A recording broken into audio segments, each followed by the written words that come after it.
Welcome to the Big 12 Insiders, your Big 12 sports show. Here's your host, Brien Hanley.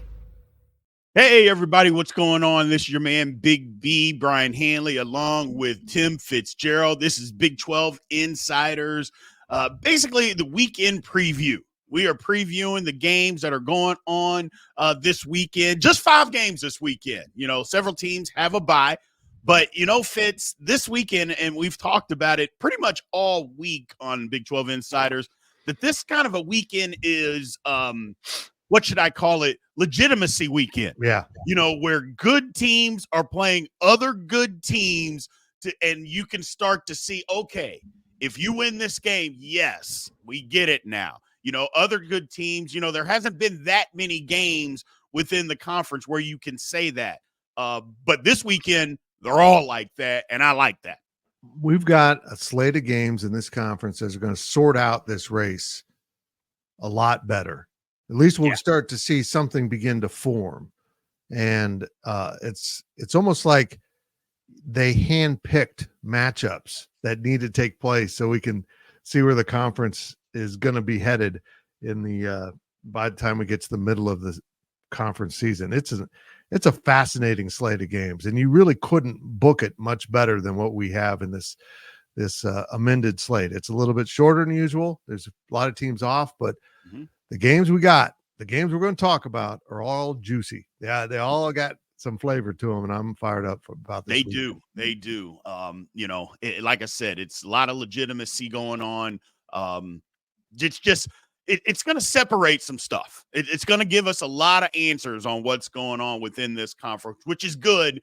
It's good and bad because, you know me, I say it all the time. I like chaos, but I'll be honest with you. Even with these games, I still think chaos is going to happen. It's just the way this conference is, man. It's just the way that it is. Yep. So, I don't know if there's a right way and a wrong way for this weekend to fall. I mean, I just feel like this is all handpicked matchups to sort out who's going to be in charge of this league, whether it's out west or out east. It's right.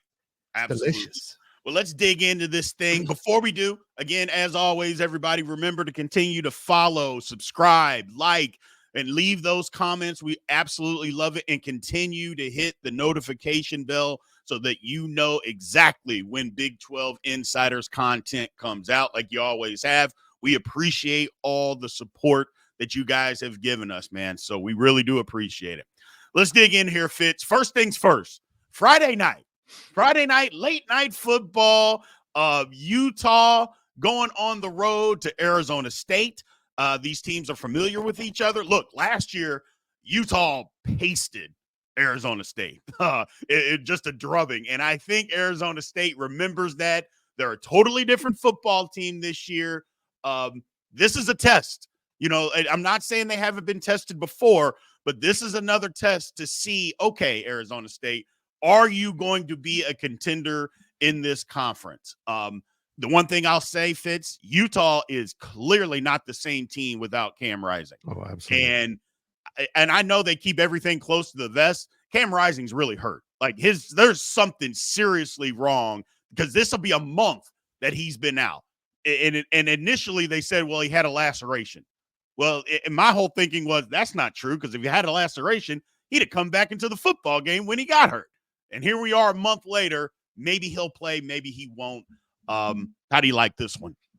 Well, let me just say, I'm wondering if this is speculation on my part. I have no information, but from everything that's been described about this injury, I'm beginning to worry about nerve damage or something because maybe, when he tried to come back, he was having problems gripping the ball. Yeah. If you got stitches in your hand, I get it, but it was wobbly and almost like he didn't quite have a feel of it. So prayers to him. The Big 12 wants him back. We don't want this watered down version of Utah. No. If it's true, Utah is going to be the bully of this conference. Bring it on because that sets the standard. I mean, that makes you go get them. And that's something this conference really needs to have. But what a great game to start with tonight. It's going to be amazing. You know, it jump starts us right into the weekend. I'll be in a hotel outside of Boulder as you will be. Yep. And I will be finding a sports bar in beautiful Broomfield, Colorado, in which I can watch this game because the fact that it's in Tempe just kind of levels it out even more for me. Mhm. And I think if Utah had another opportunity to play at home, they're not going to lose another game at home. But it's in Tempe, and ASU believes, and Utah's been the team they're chasing for years, and now they're doing it in the Big 12. I'm so excited to watch this game, and I want to know if Arizona State's for real, and I think at some point Utah's going to kind of settle in with the young quarterback and start figuring out what works and what doesn't work. That's kind of what I'm thinking. I said it in a couple other podcasts that we've had, is that if I'm Utah, or for me personally, I'm just considering that Cam Rising is not playing anymore. Yeah. Until I see him on the football field, I'm just not going to consider him playing. Now, I hope that he does come back, because you don't want anybody being hurt, especially him coming back from the injury that he's come back from. Jiminy Christmas. I mean, what are we doing here? Come on, injury gods, give this kid a break. No doubt. Having said all of that, Utah's a different football team. I want to see this game. I think it's an exciting game. It's going to be 1,000,000 degrees in Tempe again. Lord have mercy. It just seems like weather all over the country is just crazy. But over under on this one is 44.5. Now, Utah's favored by 3.5. All bets are, I would never bet this game just because I don't know if Cam Rising's playing. So I'll stay away from it. And I'm not a professional anyway, but look, I don't trust them. Trust to know enough about what's going on. Until I know that, would stay away from it. But I'm very, very intrigued by this football game tonight, Fitz. It's going to be good. Yeah, I totally agree. I don't know what to say about this spread. I mean, Utah is 3.5-point favorite. The odds indicated score is going to be, 24-20, 24-21, somewhere in that range. That feels low, but Utah hasn't been scoring as much without Cam Rising. And I think the Utah defense will probably bottle up Arizona State to a degree because it's really good. That defense is good. So I might take the under on this more than try to pick a winner. Exactly. Because all these games we're going to talk about today are really tough. If you're betting, it's a challenge. And it's kind of what makes this conference fun to bet on. But also, if you're betting, you want to have a good feeling about who you're betting on. And I don't think you're going to get a good feeling out of betting on either team to win this game. No, not this one. So, but it's very, very exciting to see. Next up, Cincinnati, coming off a bye, going to UCF. UCF's lost 2 in a row. Hasn't looked good the last couple of weeks. UCF have been in our comments the previous 2 weeks telling us we were underselling them and they were better. And the last 2 weeks, they've gotten their head beaten in. And look, sometimes we know what we're talking about. Sometimes we don't.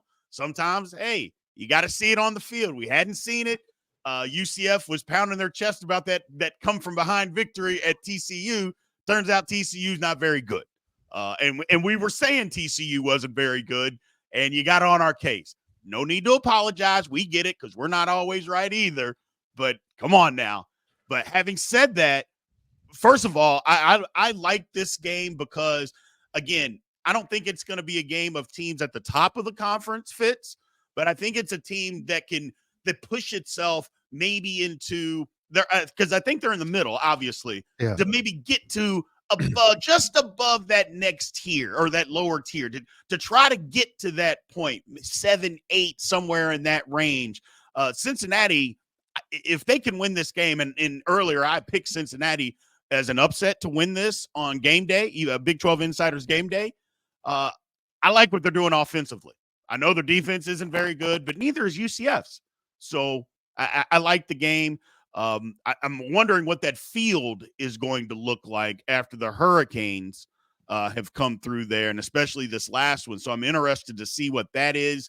But yeah, I'm intrigued by this game. It's 2:30 on ESPN2, by the way, on Saturday. Let's roll back to a couple of years ago when the Big 12 added the first 4 schools. We would have thought that this was going to be a headliner game. Yeah. Cincinnati was coming off a playoff appearance. And of course, UCF has the national title they claim after an incredible season. And now it's just another game on the Big 12 schedule. And one that probably gets lost in the shuffle of the other 4. This is a really good matchup. And again, we're going to see some sorting out here. Is UCF real, or was that fool's gold? I mean, these back-to-back losses haven't been pretty, and they haven't looked like a middle-tier Big 12 team. They've looked like a bottom-tier team. Yeah. And Cincinnati is beginning to gather itself. This is a great measuring stick. I love this game, and this will definitely be a game that I want to keep an eye on as I sit in my hotel room preparing for a late night game. Well, UCF's favorite at home, -3, which basically tells you that it's a pick 'em. Yep. But I don't like that at all. This one I do like as far as the over-under, 58.5. Neither team's defense is very good. I'm taking the over on this one. Heck, Fitz, we might be to 50 by halftime. Who knows? So I would love the over on this one. Like I said, both defenses aren't great, but I am intrigued by the football game because, again, UCF, they're going to try to get back on track, get back to what they do, running the football. And I think that's their key to winning this game is to try to keep the ball out of Cincinnati and Brendan Sorsby's hands because he's a good quarterback. And Cincinnati's been throwing it all over the lot. So to try to keep it out of his hands, play some ball control, not turn it over like they have, and try to win this football game. But I think this is going to be another game within the conference. That's going to be a really good game this week. Yeah. Odds indicated score would be around 31-28 for UCF. That feels like low to me. Yeah. So I'm with you. Again, I would probably avoid picking a winner and just go with the over in this game. Yeah, absolutely. Next up, we got Arizona at BYU. Now, Arizona they're up 1 week, Fitz, they're down 1 week, and they're up another week, and they're down. Well, if you paid attention to that trend, this should be a week that they're up because last week it did not go so well at home against Texas Tech. Give all the credit to Texas Tech for showing up on defense. Now BYU, it's been said, and I think it's been proven, that BYU is not the same football team when they play home daytime games versus home night games. Whatever reason that is, it just seems to be true. But this BYU team is a good football team. They play really good defense, struggling to run the ball because they've been beat up. They had an off week. We'll see if they got healthy there. This game, 3 o'clock on Fox, BYU favored at home by 4. Not sure what to make of this one. I'm not either. Just because, as you mentioned, Arizona has been completely unpredictable. Yeah. They stink. They're great. They stink. They're great. But, last time they went to Utah, I mean, it worked out well. It really did. So we'll see if they can pull off the magic here. This is an interesting test for BYU because it is a day game and they don't have the comfort of, whatever happens inside Lavelle Edwards Stadium at night is magical. So this one will be played when the sun's up. So it changes a little bit. I'd probably go BYU in this one, actually, though. I have problems picking against BYU when they've been pretty stable. They're, as Big 12 teams go, their performances have been pretty level this year. Right. They haven't had, as much up and down, and that's why they're unbeaten in the conference. And I probably would go BYU in this one. I don't know if it's going to be a high or low scoring game. So this one would probably be a game I would lean towards the home team to cover. But again, you never know in this conference. No, you don't know. The one thing that I will say is kind of what you mentioned. Last time Arizona was in Utah, it worked out pretty well. And what they did was stop the run. Now, I know BYU hasn't really been able to run the football. Like I said, I mean, they've got running backs beat up all over the place, offensive linemen beat up all over the place, but they have been playing physical. So we'll see. But Arizona has stopped that run. They've been able to do that. So I think they come up big again. I like Arizona. Give me Arizona +4 on this one. It's not that I don't believe in BYU. And it's not that I don't believe that BYU won't have something to say at the end of this thing in the conference. I'm just riding this trend of Arizona up 1 week, down. Because when Arizona's good, they're one of the best teams in this conference. We've seen it. So that's the train that I'm running on. Well, I mean, you just stop and look at this. This is a big game. I mean, it's on Fox nationally. And so this is going to have a lot of eyeballs. So the winner of this is going to make a statement nationally. And this is the only time slot where we have a true head-to-head overlap between Cincinnati UCF and Arizona BYU. Correct. I imagine more people will be watching Arizona BYU, but this game is going to really sort something out, and this will let us know if BYU is asserting itself as, hey, yeah, we're a team to beat in this conference. Correct. We're going to decide what's going on, and it's beginning to look like, and certainly if BYU wins, that the Big 12 might run through Utah in many ways. That the Absolutely. Utah BYU game, the Holy War, might have big stakes this year. Holy moly. Yeah, that'll be crazy. So moving on. Now, this one, a lot of people, myself included, I think might be the game of the week, Fitz. I agree. Iowa State goes to West Virginia. West Virginia has gotten it on track. West Virginia fans, and coaches, player, everybody is kicking themselves for giving that game away to Pitt a couple of weeks back. Don't get me wrong, Pitt's undefeated, but West Virginia had the game in hand with 3 minutes to go. They were up 10 points. So I think they would feel good to say that they should have won that game, and they didn't. Having said that, they've gotten it together the last couple of weeks. They absolutely just demolished Oklahoma State last week on the road. But then here's when we get back to the legitimacy talk, Fitz. How good is Oklahoma State? They haven't looked good basically all year. So how good are they? But you still have to go in and whip them, and West Virginia did that. Same with Iowa State. Yes, they beat Iowa on the road. That's a good road victory. But then you turn around and you look at Iowa, it's like, how good is Iowa? So, and then you look at the rest of their schedule, they haven't really played anybody. So this, again, for both teams, Fitz, is an opportunity for legitimacy to say, hey, we've beaten somebody that's pretty good. You need to take us seriously. Yeah, this will sort something out, won't it? Yeah. One of these teams is going to be contending at the end of the season, maybe both. But I think one of these teams is going to be a big factor in who goes to Arlington. I think it's Iowa State out of those two, but they both have an opportunity here to make a pretty bold statement that, hey, we're not messing around. West Virginia might have got off to a slow start, but they've gathered themselves in Big 12 play. Iowa State is feeding off that win over Iowa. This is a great start for the Cyclones. This might be their year where they assert themselves as the team of the season in the Big 12. They look like they might have it, but again, what have they really done outside of winning at Iowa? I mean, right. They haven't. The rest of the schedule's not been much at all.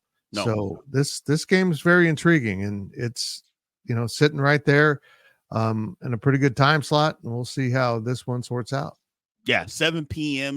And all these are Central Time, by the way, on ESPN, or excuse me, it's on Fox. Iowa State -3. I like the spread. 53.5 as far as over under. I don't know. Look, Iowa State scored a lot of points last week, but that hasn't been their MO all season long, is going out there and scoring a ton of points. They do play really good defense. West Virginia, on the other hand, they've played average to okay defense, but they can put up some points. So does West Virginia play keep away here, Fitz? Do they do that? Are they able to play keep away? Their offensive line and their running game is very good, but Iowa State doesn't give up much on the ground. That's why I like this football game. I think the winner of this game will be the one that owns the ball, that just stays on the field with its offense. Mm-hmm. I don't know that this is going to be a explosive big play game. I would probably lean into the under here. But you just don't know. I mean, remember, this game could erupt into something. Big 12 games get a life of their own and become something that's like a Frankenstein. We didn't expect that. This might end up being a shootout, but I sense that it's going to be a ball control kind of game where it kind of gets back to football basics, and the winner is going to just kind of smother the loser. And so I'd probably take the under here. Yeah, I was thinking the exact same thing. But you know what? I'm going to be bold. I'm going to take West Virginia at home plus the points.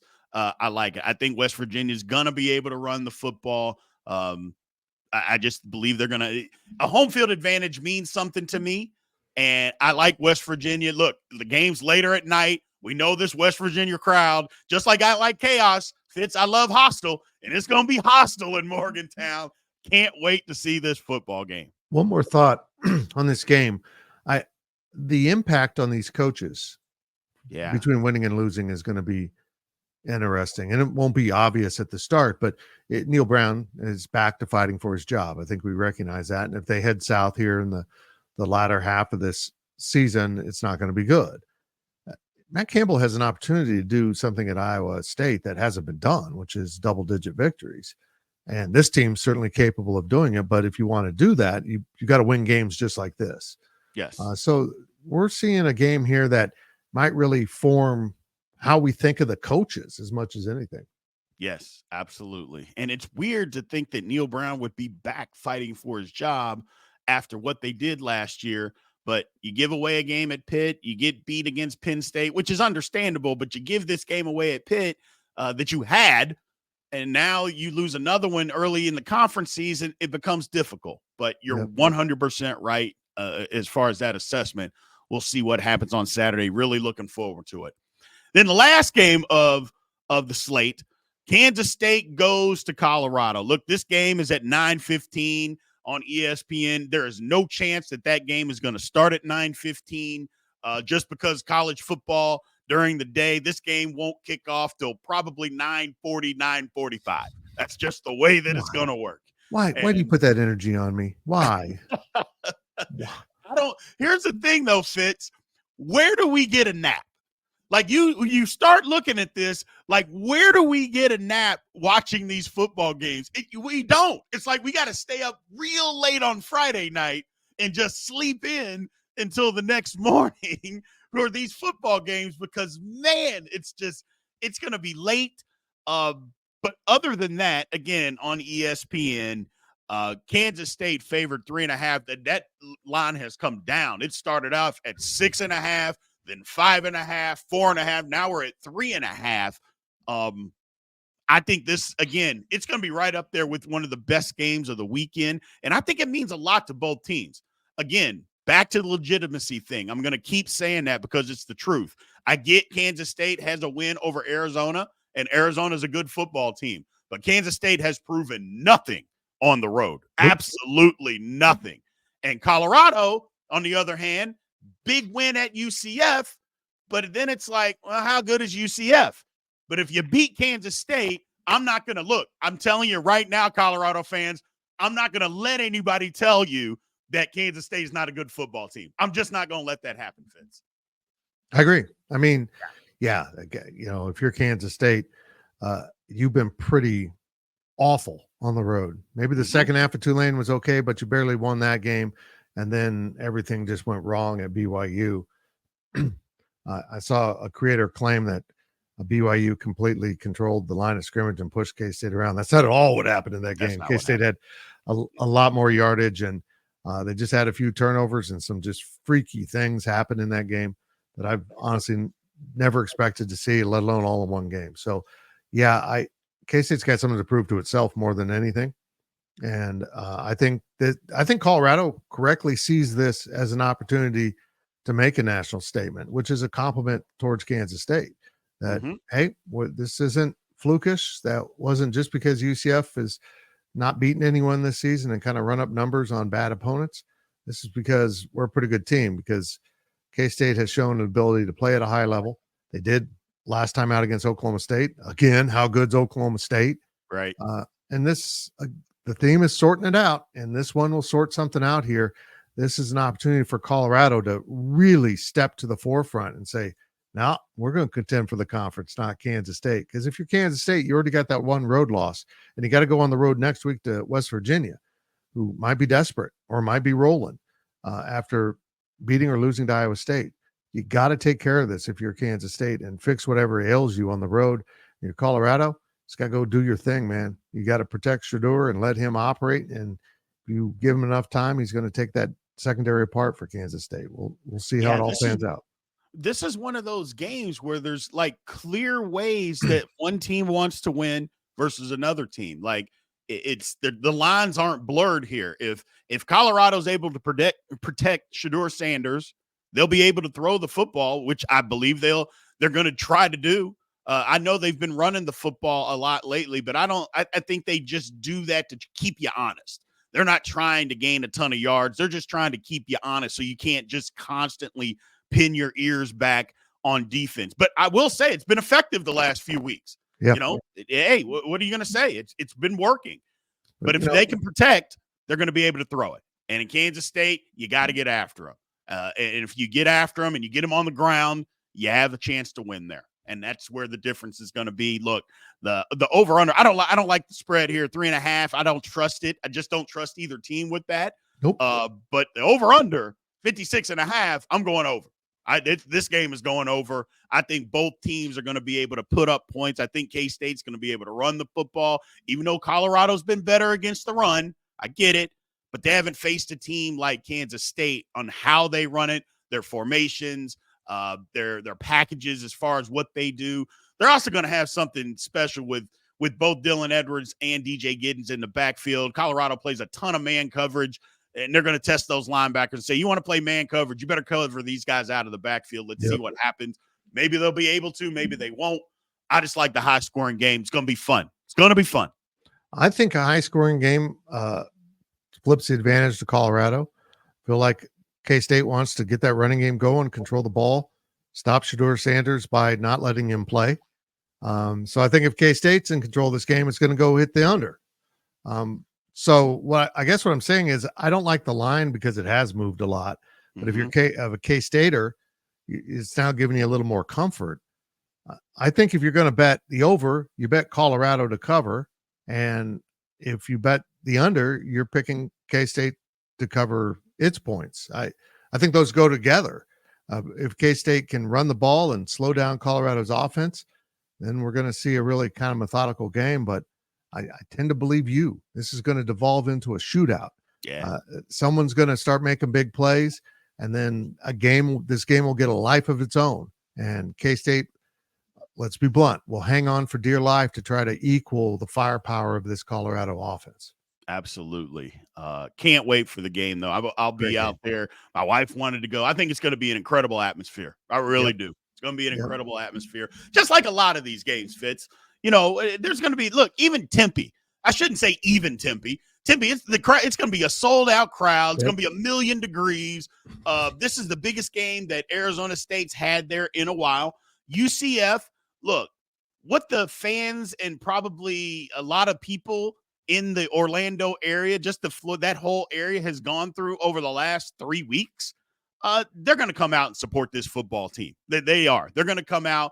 The bounce house is going to be bouncing. It's going to be crazy out there. Again, I think they have to get back to something, and they're going to want to rally around something. And here is their opportunity. BYU, the crowd's going to be crazy there. It's not as crazy during the day as it is at night, but don't tell me it's not going to be sold out. It absolutely is, and it's going to be crazy in Provo. I think Morgantown, West Virginia kind of speaks for itself. The game is later in the evening. Fans are going to have all day to get ready. I've been saying they're getting lathered up. I love it. It's going to be fun. And then Colorado is Colorado. That crowd, what they've done the last couple of years to get behind this football team and what they're attempting to do has been incredible. They just needed something. Colorado's a proud program. For it to be the way that it was for 2 decades was embarrassing. Well, it's not that way anymore. This game could go a long way in showing what they can have as far as legitimacy wise. I love it. I love the atmospheres that we're going to see all weekend long. Fitz, any last words on what we may see this weekend? I'm telling you what, I hadn't even thought about that. You've got some amazing venues here. And also, I mean, you flip it around. Utah's amazing at home. Arizona's pretty damn good at home. Cincinnati's amazing at home. Iowa State and Kansas State have great environments. Yes. This is a definitive Big 12 weekend. It's about college towns and college teams, and the fans are invested. And it's just the passion of Big 12 football is incredible from venue to venue, and it's going to be on full display. These places are going to be packed. There's stakes in every game, and it's going to be a great weekend for Big 12 football. I'm fired up. Do you have a food of the week? I mean, we're both going to be on the road. What you we're know, gonna do, like bar nachos? I mean, what is that? I don't know, and I'm really disappointed. Look, people have been getting in the comments and giving some great advice on food of the week. I'm not sure when you talk about press box food or concession stand food, but let everybody get in the comments and let us know, what is your go-to as far as concession stand food. Now, granted, I get it that it varies from place to place, but look, my father was an old high school football coach. He used to take me to every game. So I am an old, watered down nacho cheese, nachos, soggy hot dog type of guy. I can get behind that all day long. So that is my favorite. I will probably go to that on Saturday, but you guys let us know if it's anything that you have as far as a favorite food, concession stand food. Yeah, I don't think they'll be selling the brownies at the concession stand in Boulder, which is a damn shame. Let's just be all honest here. It's legal. It's just come on. Let's do that. You know what you call a bad hot dog, a soggy bun and a bad hot dog? Delicious. Absolutely. Yes, that's what you call a bad hot dog. Delicious. I don't want to know what's in it. That's okay. I'm fine. I'll trust the process, which is me eating a hot dog. And it's delicious. A little mustard. If I'm getting crazy, a little relish. And if you got a brat available, I'll do that too. I don't discriminate between the dogs and the brats. They're both wonderful creatures. But yeah, yeah, honestly, leading up to the day, I'll probably have a club sandwich. Correct. Because if you got to go sit in a press box all day, advice, don't challenge your stomach before you have to go cover a football game for 6 hours. Don't do it. Don't be the guy that does that in the press box. So, yeah, because sometimes the bathroom in the press box is just, right behind you. So when you open up the door, everyone will know what's happened. Don't do that. Don't. So, yeah. Oh man. Well, I appreciate everybody again, man. We love your support. Thank you guys for supporting this channel, man. It has been a blast. And to be honest with you, we're not even halfway through the season yet, man. We are just getting started. Again, thanks for the likes, the subscribers, and supporting all the channels. We're trying to change it up on Thursdays and Fridays to try to get more engagement. I understand that the shows haven't been to your all's liking. I understand that. Both me and Fitz do. So that's why we're changing it up, man. We're trying to make this thing work. So again, let us know. You want to see something? Let us know. We are not opposed to changing up something to make it work, to make it more enjoyable for you, because literally this is why we started this. So the Big 12 could have more coverage out there for you guys. So continue to like, follow, subscribe, leave those comments, and make sure you hit the notification bell to let us know or to let you know exactly when all Big 12 Insiders content comes out. We appreciate it. We will see you guys next week, man. Have a good one. Right. Thank you for watching the Big 12 Insiders, your Big 12 sports show. This has been a Spirit Street production.